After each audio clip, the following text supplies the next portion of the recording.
Hey, this is my 300-mile review for the Asics Gel Nimbus 25. The reason I'm doing a 300-mile review is because I don't think I'm going to take it to 500 miles, and I'll get into that. Um, but, anyways, 300 miles is quite a bit, so I think I know the shoe well enough to have formed a good opinion on it and about how it holds up. Um, Here's my disclaimer. I bought these myself. Asics does offer a 30% discount for nurses, so thanks, Asics. However, Asics doesn't know that I exist. They don't know that I'm doing this video. Um, and so that's it. Uh, let's talk about the upper. So the upper, the quality is great. Um, there are no snags after 300 miles. It's still, other than the dirt, I tend to rub my feet together sometimes when I'm running. Um, so other than the dirt, the upper is holding up perfect. Has really good step and comfort. Some people suggest it runs a little bit warm, and I would agree. It does run a little bit warm. Um, so if you live in a warmer area, that could be an issue. Um, I have a normal to wide foot, and it fits snug but fine. But I do, depending on the brand, I do waver between a 10 and a 10 and a half, and these are a 10 and a half. I did try on a 10 in the store, and the 10 is like really tight around the forefoot. Um, so that's just something to consider. Um, the tongue is gusseted. Uh, it's this stretch knit tongue. Um, it may add some breathability to it because the shoe is not terribly breathable, but there's no padding on the tongue. And I do have to be careful when I'm tying the shoes that if I tie them too tight, I will get some lace bite. I want to show you my idea of pretty much the perfect tongue here on the Deviate Nitro 2. See, this one's got sort of like a neoprene kind of thing. It's got like, it's not puffy. It's just enough and so that I don't get lace bite, and everything just lays down so nice. And then this one also, it has these little eyelet loop things, um, which is good if you want to just like pull it on quickly, because you can pull it and everything kind of pulls tight up until like almost the second to the top hole. But if you want to try and just do everything really nice and get everything to lay down nice and flat, it's hard to do because it'll start to slip and loosen up. It looks like they changed things a little bit, but they didn't put regular eyelet holes. I don't know why they just don't put regular eyelet holes. Um, so that's about it on the upper. Oh, it does have this pull tab. Uh, it's this monstrous pull tab, but it's actually pretty nice. You just pull that, slide your foot in. You got that. You got the stretchy tongue. Foot slides in really, really easily. Um, the midsole, of course, the midsole is the main part of this shoe. Asics lists it at 41.5 and 33.5 millimeters for an 8 millimeter drop, and they also list it at 10.3 ounces for the sample size. This so this is a very cushioned shoe. Um, uh, it's very soft, but I did have also I did have the more before, and that one I felt like it was kind of like sinking and dead. Um, This one, I do feel a little bit of responsiveness to it, not a huge amount, and it has a nice roll through, um, and I don't feel like I'm sinking into it. So I do feel like I'm kind of on the foam, which is nice. So in that sense, it's not bad. Um,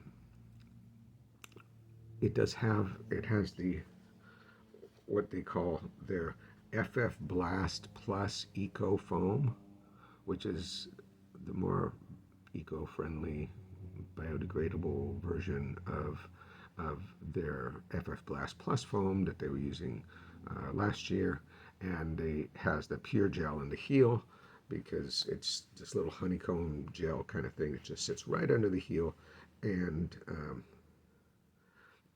so it doesn't have this exposed gel like the old Nimbus tended to have.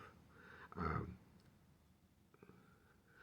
I don't feel the pure gel, but when I'm running, but I am a midfoot striker, so so since I don't land on my heel, I don't feel it. I usually land like mid to forefoot, and so I just kind of roll off, and I don't feel it. But when I'm walking or standing around, if I kind of lean back, I do feel the pure gel. It feels a little bit softer, which I don't personally love.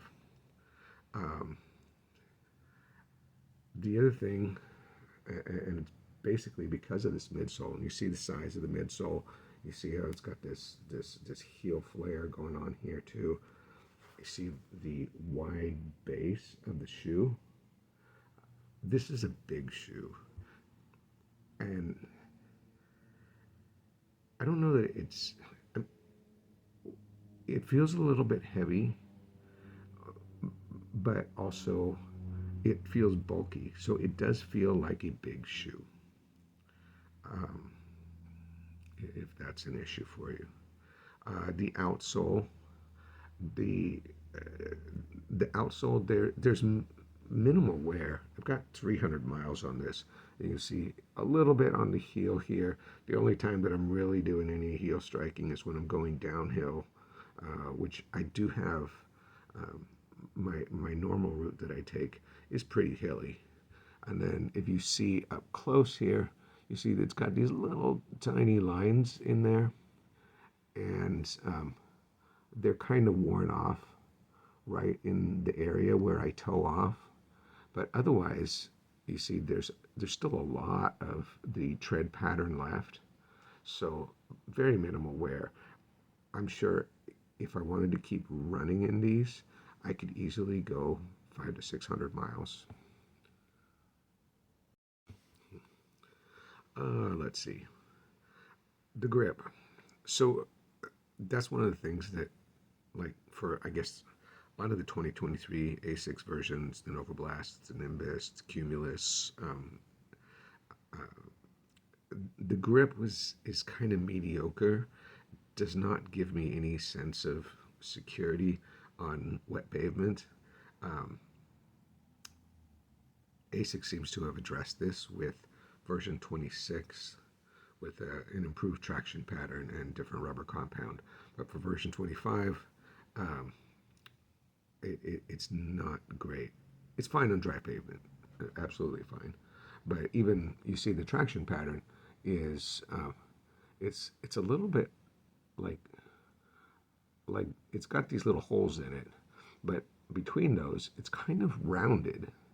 So it doesn't even have anything that seems like a real lug.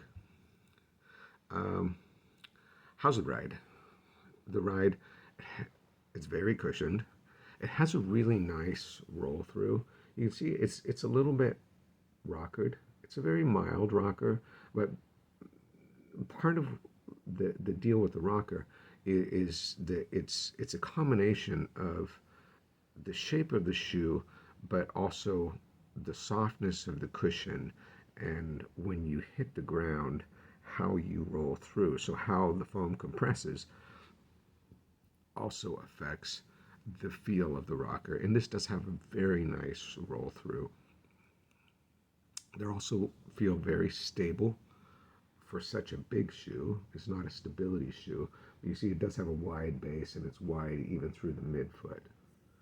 Um,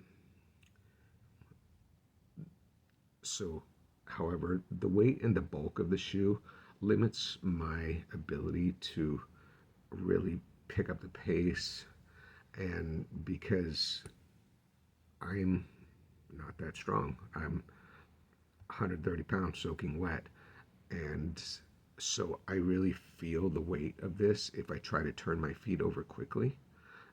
Maybe a bigger, stronger runner wouldn't have the same issues, or maybe at a different weight you would. Um, so if I want to run shorter, quicker strides, which a lot of times I do because I tend to run a lot with my dog, and if I'm concerned that he's going to get distracted or something like that, I'm going to shorten my stride in order to make sure that I maintain balance. Uh, this has made me think about how a shoe affects my stride, and I might do a whole separate video really analyzing that. But the basics of it is that this shoe is very cushioned, but it makes me not be able to use a quicker foot strike just because I can't turn it over fast enough. It takes a lot more effort.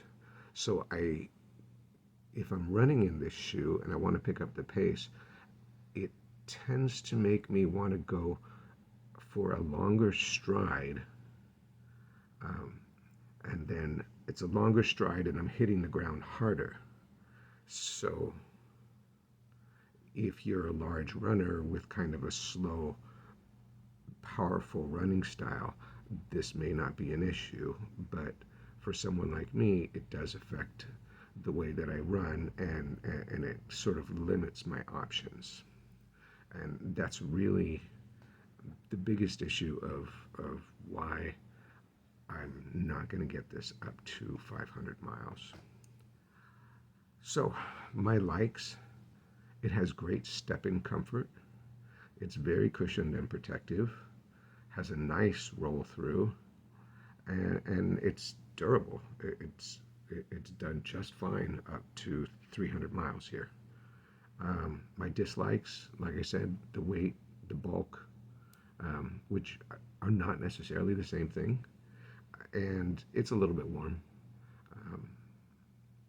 Um, so would I wear them to work? Um, I've thought about it a lot only because of the warmth, um, and a little bit because of the bulk.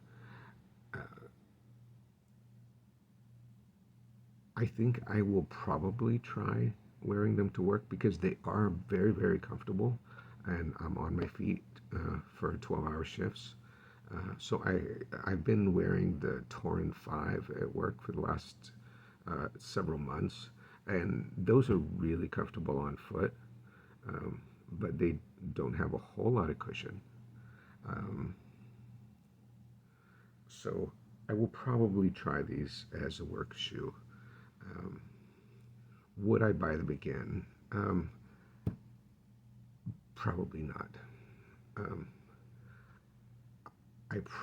if I wanted to go like max cushioned, um, maybe I'd go as far as like the Nova Blast or the Cumulus. The Cumulus is their step down from this, which still has almost 38 millimeters in the heel.